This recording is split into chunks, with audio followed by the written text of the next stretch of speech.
much can you attribute this historic low to domestic issues and to global issues? I think what we saw uh, today is more of external factors, primarily driven by the word uncertainty. So whether the uncertainty is driven by uh, the Fed policy cut that is expected, will most likely be uh, probably could materialize later in the first quarter or even towards the end of the first half, given that inflation in the US is quite stable at 2.7%, higher than their long term target of 2%. Second, the geopolitics, whether it's Venezuela, Iran, and to a certain extent, Japan, now that they're trying to call for a snap election, has created a new uh, high for the dollar against the yen.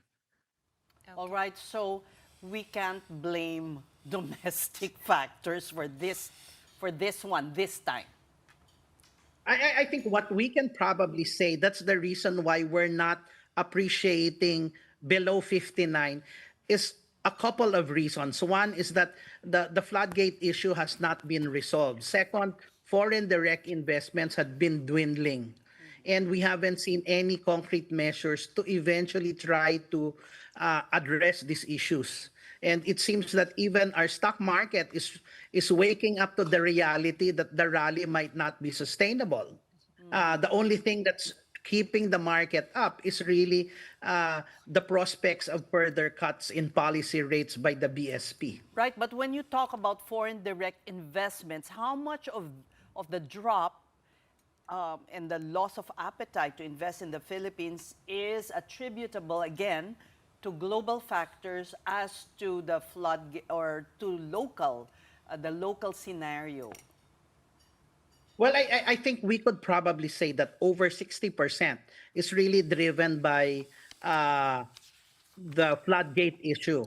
I think what we've seen in the past has really been a couple of factors. Aside from the floodgate, we had issues of cost of doing business, and this has been quite a problem for quite some time. It's just that over the last few months, this was further aggravated by the floodgate.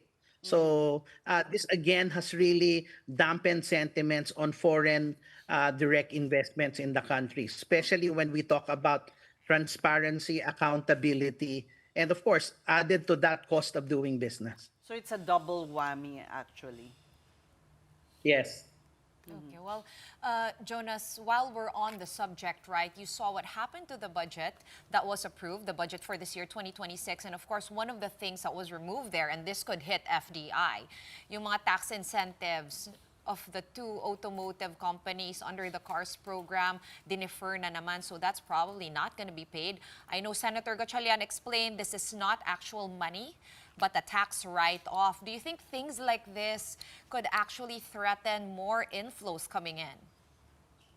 Not necessarily. I think the key issue really is about confidence, and we've seen this in the past. We've made certain adjustments in the past, including the anti-red tape. We've done all of the necessary improvements, but again, you need to understand that over the past years, we've had a lot of issues, and what compounded it really at this point in time is the corruption issue. So what we want to see this time, especially investors, is how will government address all of its projects and ensure that things will be utilized properly and it will not go to corruption. We also So have, once okay, go ahead. unless we see some more concrete measures and we are convinced that they're really doing something new compared to last year, then it's very difficult to probably see the local sentiment improving. Okay, well, we still have the BSP and they do have monetary policy tools at their disposal. A lot of analysts are saying the expectation for a rate cut is also weighing on peso expectations and peso strength. What are your thoughts on that? Okay, that's the reason why the dollar is strengthening. We initially a lot of traders, both local and abroad, were expecting a Fed cut as early as this month or this quarter. But eventually, with the inflation in the U.S. Um, slightly elevated at 2.7, while here in the Philippines, because we want to support growth, we're expecting the BSP to cut at least 50 basis point this year and probably one as early as within the quarter. Then if that materializes, that also becomes another vulnerable uh, reason why the peso is also weakening. But Jonas, I think the question also on everyone's mind is, do you see the peso hitting 60 in the first quarter? Oh, if you recall the year ender, my year end target was 61 So we for the actually for end of outperformed. 2020. We outperformed For your the end of target. the year. No, no. My target for the 2026. end of 2026 is at 61. 2026. So end of Yeah, first so I'm not surprised if we will see 60. Okay, but you also have Executive Secretary Ralph Recto proud, for instance, that inflation is below target. But how sustainable is a country's economic performance if we rely heavily on government interventions?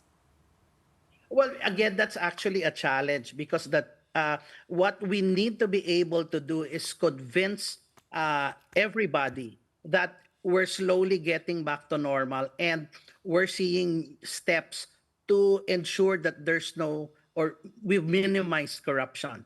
The government intervention is adding up to our budget deficit, especially whether this is ayuda but infrastructure spending does a lot more because it eventually trickles down to jobs, et cetera, and spending.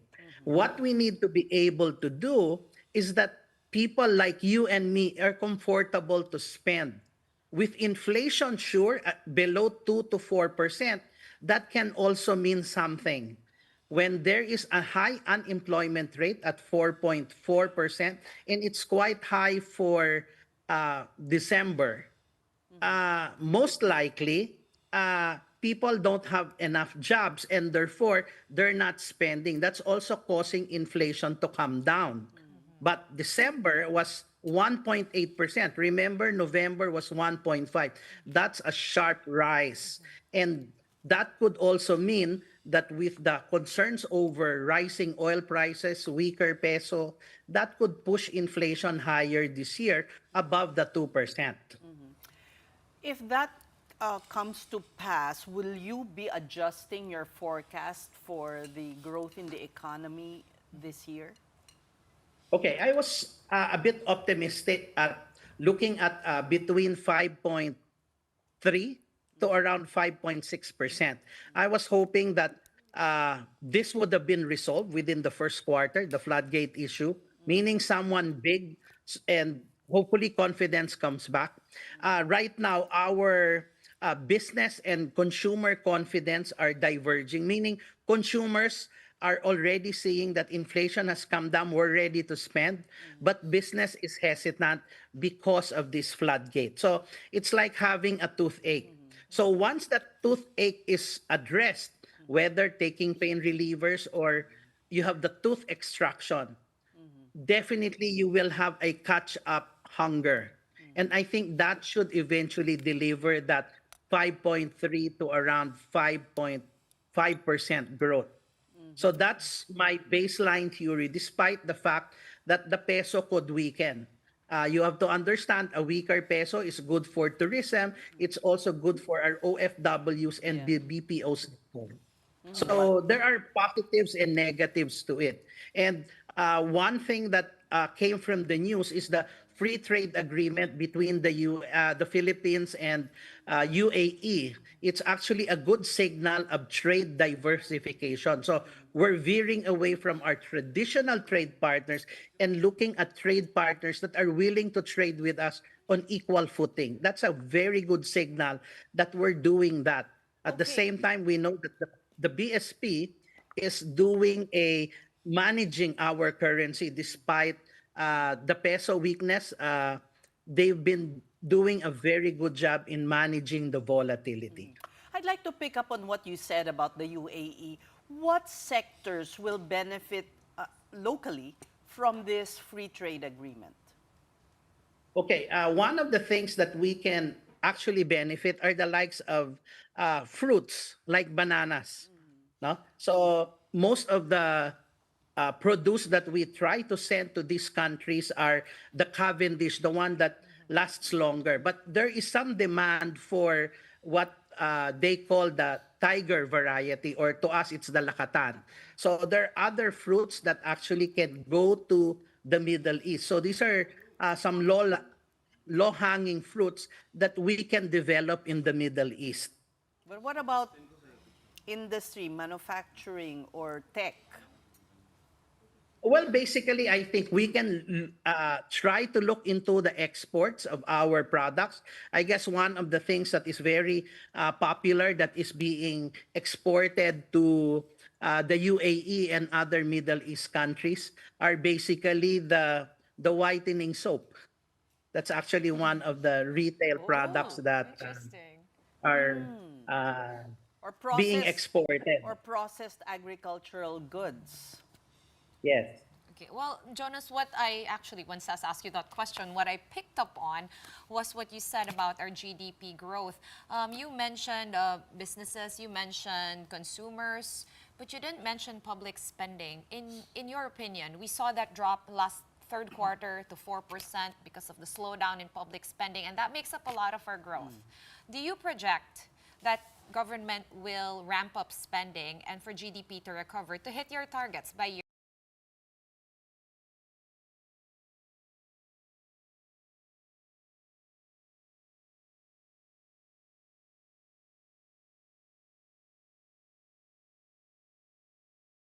This first half is very important for their spending. That's why with the budget passed, we should be able to see how are they going to dispense of this funding to ensure that they can do a catch up on their infra.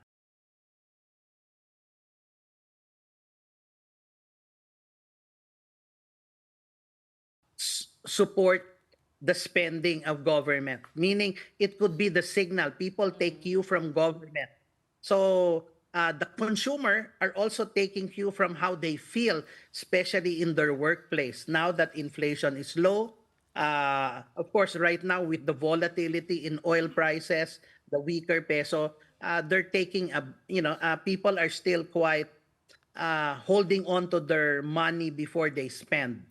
So, but once people start seeing more economic activity, that should thaw and people will start spending again. These are the things that we want to be able to see. Whether the BSP will further cut rates, it will depend, because you have to understand you can lead the horse to the water, but you can't force it to drink. No matter how much you bring down interest rates, but if the sentiment will not change, then it will be very difficult until such time that interest rates are really at a level where people will start thinking to start spending again, especially for publicly listed companies. They are waiting for the rate cut so that they can continue their expansion plans.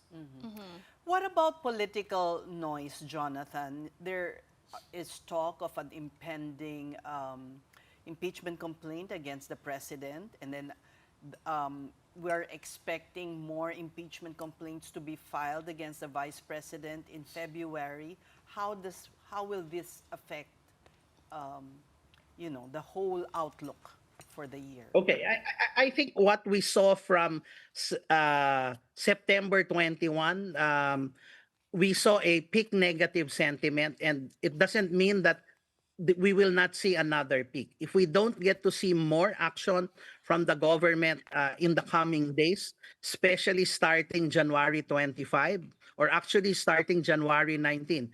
The reason for that, you remember Joseph Estrada from that time until February 26. This is a period where we see a lot of activity, and that could lead to a lot of rallies. So especially leading to EDSA 1 celebration. So a lot of things could happen. But again, the public is still waiting who will be jailed, whose cases will be filed, and this is what's keeping people at bay. But if they don't see anything, and just like the toothache, if the painkillers will wear off, then definitely negative sentiment will rise. That could create another, again, series of wait and see again for investors. So these are things that everyone is monitoring. We're starting to see again all of this noise.